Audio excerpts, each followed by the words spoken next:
আসসালামু আলাইকুম। ভারতের বিপক্ষে গুরুত্বপূর্ণ ম্যাচে তাসকিনের বাদ পড়া নিয়ে মেজাজ হারিয়ে এগিয়ে বললেন মাশরাফি। বাংলাদেশ সুপার 8-এ প্রথম ম্যাচে অস্ট্রেলিয়ার কাছে হেরে যায়, যেখানে দ্বিতীয় ম্যাচে বাংলাদেশের সামনে ছিল বাঁচা মরার সমীকরণ। সেই বাঁচা মরার ম্যাচে একাদশ থেকে বাদ দেওয়া হলো তাসকিন আহমেদকে। আর এতেই খেপেছেন বাংলাদেশ সাবেক অধিনায়ক মাশরাফি মুর্তজা। তিনি বলেছেন, প্রথম ম্যাচে অস্ট্রেলিয়ার দুই ওপেনার বাহাতে ছিল, এজন্য শেখ মেহেদীকে খেলানো ছিল একটি সাহসী সিদ্ধান্ত।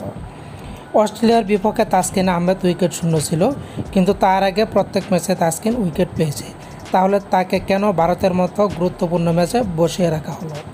তাসকিন গত 2 বছর যাবৎ টি-20তে তার ইকোনমি রেট 7-এর নিচে দুর্দান্ত বল করেছেন।